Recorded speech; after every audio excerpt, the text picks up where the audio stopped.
Welcome to True Jamaica Buzz, news and entertainment with a buzz. They say that the definition of insanity is doing the same thing over and over and expecting different results. Well, people, I think that it is very crazy. That Jamaica have madman just a walk around, not only kicking stones, they are causing fire, they are causing injuries, they are also causing death. But it seems as if the relevant authority always turn a blind eye. Now, like I said, the theme of this video is insanity. And a recurring theme is that there's a specific madman, let's call him Madix, in a place known as Gale Spring that is in St. Mary. This man is known for setting fire to people's house, people's premises, people's farm, just about anything. It seems as if when he was young, he used to like to play with fire. And his mother told him, listen, Madix, stop playing with the fire. But he continued into his adulthood. Well, people, in a Gale Spring, St. Mary, he set at least 3 places on fire, houses, causing millions, tens of millions in damage. The police hold him, them let him go. The resident, them hold him, for clot him up, them beg for him. However, people like them say, insanity, and it got to the worstest degree, in which he took away a 61-year-old farmer known as Rollin Henry. Based on the information, it is said that Mr. Rollins was home with his wife and son. When him smell something, he must say, wait, our smell so? Smell like somebody has set fire. Them have said to themselves, don't tell me say a Madix set fire to the place once again, one more again. When they went outside, just like they thought, they saw Madix with a box of matches, some gasoline, set fire to the place. Them run him, but he was not moving. I guess he was excited. That was when Mr. Rollins and his son took up 2 machete, went outside to confront Madix. However, it seems as if Madix overpowered them, disarmed them of the machete. He then used that machete and commenced to clotting up Mr. Rollins all over the head, all over the foot. The son take for himself, run for his life, ran to the police station, file a report. The police came. Mr. Madix was taken into custody. I am going to let a resident of the area explain everything in intricate details as to what exactly took place, and then I am going to give my piece. I'm someone at the back of the church in neighbor when kill. I see one more neighbor them over here somewhere. In the light yours. I'm burning on the people them house. I understand. Police will on the man for around 5 days. Then let him go. After I'm burn back this house. After I'm burn down this house. After I'm burn down this house. After it cost more $15 million damage, I make the people them have to left their yard. You know. You get me? Him end up how this system I said so. If your man burn down this house, live right there so. Police hold on upon him for 5 days. Come back out. When he come back out, he go up on one people, somebody house up there, so all the man house. Up there. I try burn down your house. The man come to feed me in the night, you know. He run pan the house stop up the sign, you know, pan the church stop, you know. People beg for him and they love him, you know. And he end up. Go out get his medication and come back, you know. And come back the right time gate a sign, you know. Russian Christian man, you know. Almost chop up the Christian man, you know. You get me? How much sitting this man do? At the government, the police, them allow the man out the door and I did them sitting there till he kill one innocent man in neighbor. One man in never even talk loud. From you know that man not talk loud. I never talk to you, can barely hear him say. Yo, sir. When I'm born down first, you know. And what kind of system that in Jamaica? See police, the money authorities then turn a blind fucking eye. I know the man gonna kill an innocent bumbuckler, man. An innocent man in killing her. How you think I come out right now? Me want to know if them gonna let him out again. So, to the system said, once someone does sublet not, you know, and violate, you know, the madman, you have to kill him, you know. You have to kill a madman right now.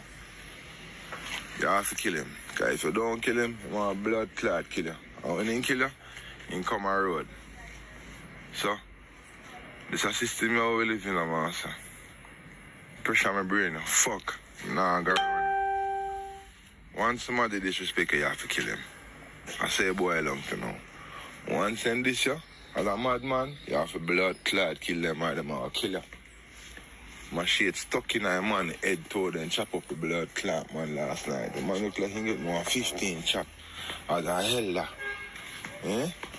And I chew boy I burn down in one people in place night last night and my neighbor and go to them and go and talk to him to look.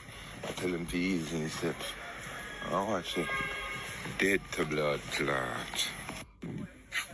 Watch it. Yeah, so this a man I live, you know. Why see a madman killing her. You see a madman who burn down the people them house right, yes, sir. You see them stone that they last, see them stone out there, sir? On the ground. Last night, they see a madman kill him neighbor right there, sir. But you see them bang that stone there, whole heap of blood washer from there. Man, I tell you. Kill your neighbor right there, sir. Can't see blood. See blood there. Yeah, blood and sitting. I saw a crime scene last night. Next door. Madman live over there up on the blue house. And I saw a man at the back of the church in neighbor when he killed. And I see one more neighbor them over here so in the light house. And burn down the people them house. I understand. Police will on the man for around 5 days. Then let him go. After him burn back this house. After him burn down this house. So people, you heard what that resident had to say. Making you know exactly what took place. How many times this man do the same thing when him taking medication? Him alright. When him don't take him medication, the polar opposite. Not 1 time, not 2 times, not 3 times. He has a history. Reported to the police. The neighbor them hold him. Police take him in, let him back out a couple of days later. I guess his family probably went to the police station and said, we're going to monitor him. Soon as him taking medication, he is A-OK. However, that is what mad people do. They are not consistent with taking their medication or joke. Should we blame the relevant authority, people? From a boy, I have seen this. Madman a walk around. Yes, them used to dance at the jukebox. Yes, them just kick stone and walk and talk to themselves. However, some of them are very violent. And the ones that are very violent should be placed in the proper place, proper perspective, as in Bellevue Central. But no, it seems as if people don't keep on top of their job. And whenever people make mistake of thinking that it is okay, especially when they don't have any sorts of evidence to substantiate those claims, then it comes back and it haunts person. And in this case, Mr. Rollins lost his life at the hand of this man and his son have to take well themselves or himself. People, this is sad, but like I said, the theme of this, Bellevue Central. And when it comes to madness, Jamaica is the epicenter. They do not learn from their mistakes. They do not learn from the mistakes of others.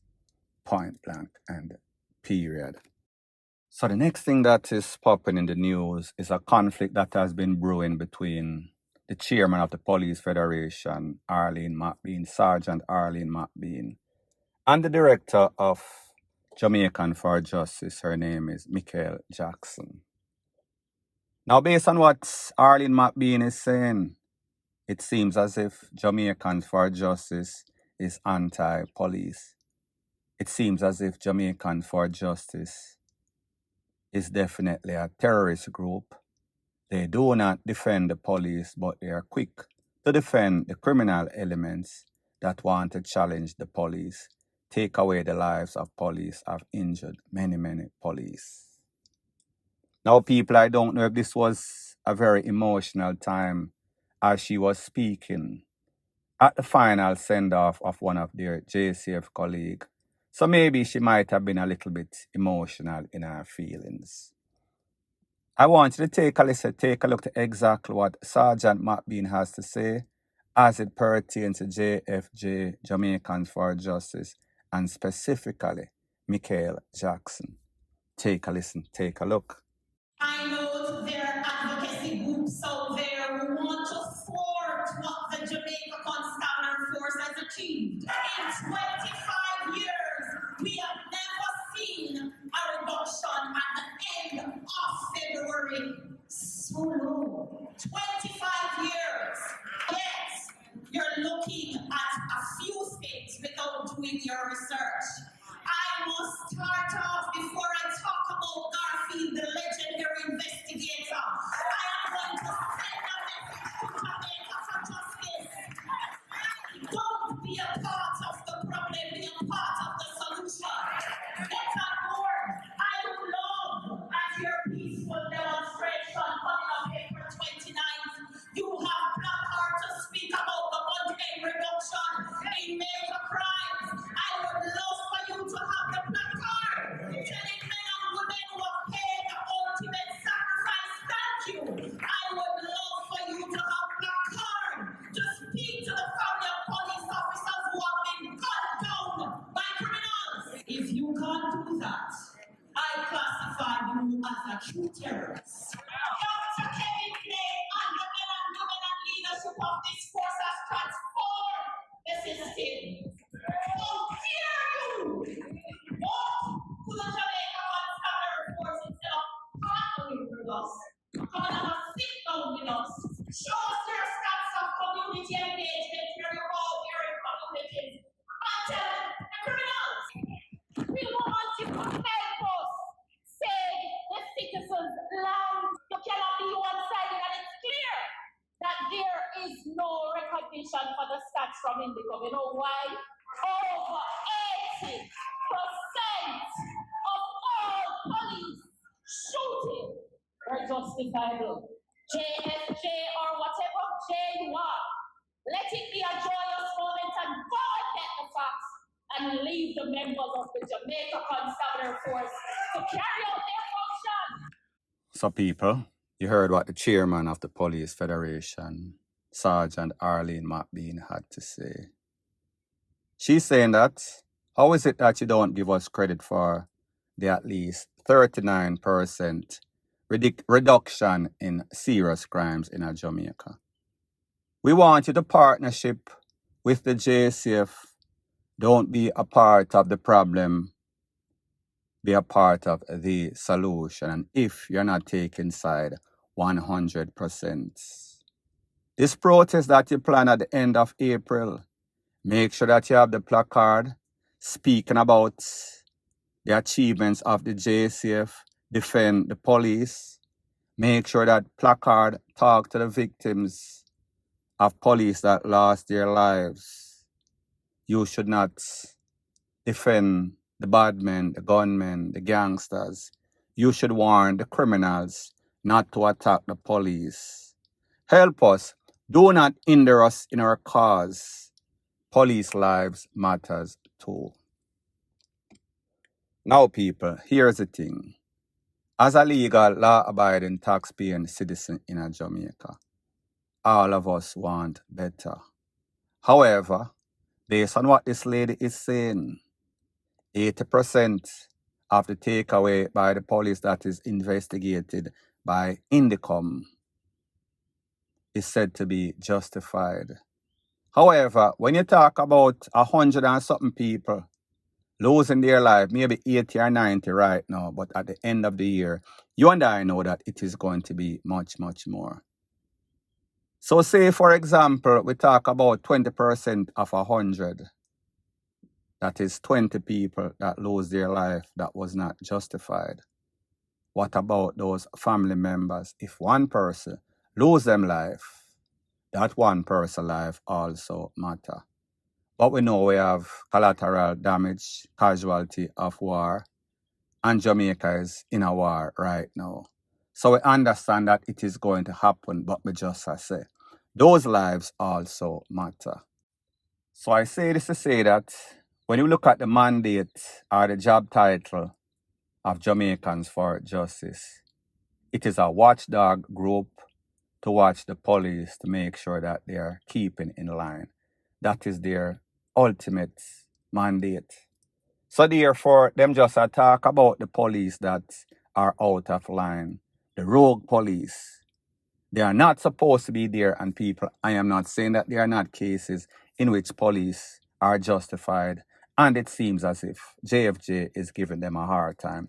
The same thing as it pertains to Indicom. So the main priority of Indicom and Jamaicans for Justice is to be a watchdog of the JCF. That is it, their priority, numero uno. A lot of persons don't understand it. So anyways, people, like I've always said, there's always 2 to 3 sides to every story. You heard from Sergeant McBean. Now I want you to take a listen, take a look to exactly what Michael had to say, and then I'll give my piece. And I hope good sense will prevail and the Police Federation sure will seek to withdraw that comment, because there's a particular meaning of terrorist in law and there's a particular meaning of terrorist when it comes to public sentiment. And I would only hope that it was never the Police Federation chair's intent for there to be an inciting of violence against the staff and stakeholders of JFJ. But that is what her comment has resulted in. So I would hope good sense will prevail as a law enforcement officer. So people, you heard from the chairman of the Police Federation, and now you hear from Executive Director of Jamaicans for Justice. She's saying that it is very reckless of Sergeant McBean to make such utterance and labeling Jamaicans for Justice as a terrorist group. When you do stuff like that, the people that want changes in a Jamaica are just, better yet, the people that cannot think for themselves. They might want to incite violence that might lead to members of Jamaicans for Justice losing their life or even getting badly hurt. And people, yes, it is very, very reckless. And here's why I say that. The truth and the fact is that, yes, Jamaica is in a desperate place.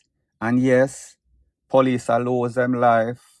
And when the police lose their life, we don't see any Jamaicans for Justice come out with placards like they're planning.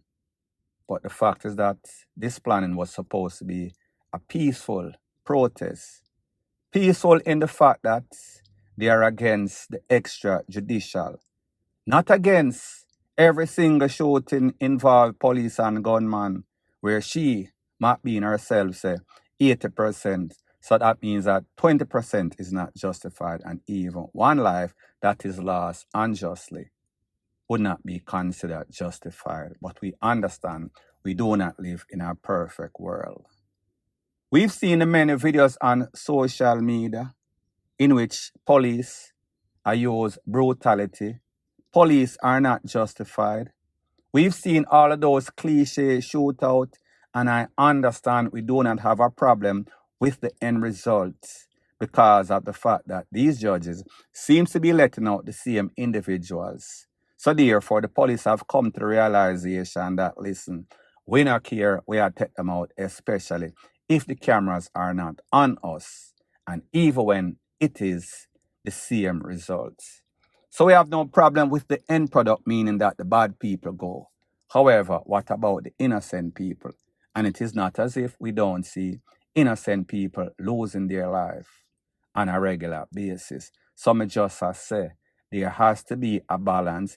Yes, you want to get rid of the bad people, but you do not want to take out good people. It causes a problem. That is what I have a problem with. I am supporting the police and I am supporting the good police. However, the bad police should be reprimanded just like the bad criminals out there. Me just say, strike a balance. Understand the mandate of Indicom. Understand the mandate of JFJ. Sometimes people are misunderstood. Sometimes people paint a picture, have an agenda, and make the next person seems as if they are not pro what you're for, 100% even when you're wrong, then they are the bad guys, they are terrorists. That is furthest from the truth. Point blank and period. So the next thing that is popping in the news, it is called Another Bad Man Bites the Dust. I am speaking about an incident that took place on William Street intersection, Upper West Street, in which a man, 50-year-old Marlon Anthony Dyer, known as Marlon Sniper in the street. The name says it all. Based on the information, it is said that he was standing at the intersection of Upper West Street and William Street when men roll upon him, sneak upon him in a ski mask, armed with assault guns. Blaze him up a couple of times in the upper body, which is ironic, seeing the fact that he was taken out on Upper West Street. The report states that he was taken to the Kingston Public Hospital, not going to say Turkey Rush. Pretty much he was DEAD on the spot, pronounced officially by a DR doctor that is. Now people, when them run the record, check the resume of this man. It is said that he was a deportee. 50-year-old, don't know when he came back to Jamaica from whence he came. More than likely he was in America, committing all sorts of crime, get catch, send back down. We know the ICE is very active. Now, when we take into consideration that he was a deportee and he was a top-tier member of the Upsetter gang, it does not look too very good for him. It would make him fall into the high-risk category. High-risk in the fact that him have a criminal history, back at Jamaica, gone away, come back with the same old ish. But what he did not realize is that the ground kind of changed. What he did not realize is the fact that the people hostile take over and the things or the way that the people think are operated before you left is not the same, especially when it is said that he is not only hotting up the place, him also heated, meaning say him cake up when him there in a prison, so him come back to Jamaica and him a take out him tostiness pan the girl them in the community, meaning that him a jump over them fence, taking the pums without authorization. That also might have contributed, and the fact that there's a war that is in the era between two rival gangs. So the police say them put into place implementing all sorts of strategy to make sure that there's no sorts of reprisal. But people, I am here to tell you, even if the police stays there for a week or two, like them say, when the cat's away, the mice will play. They are just going to lay low in the cut, and then reprisal is going to be imminent. Point blank and period. So anyways, people, thanks once again for checking out my video. If you appreciate videos like these, please show your appreciation by liking, commenting, sharing, and subscribing to my channel. That is how YouTube promotes videos like these to like-minded, sensible persons like yourself. Bless up.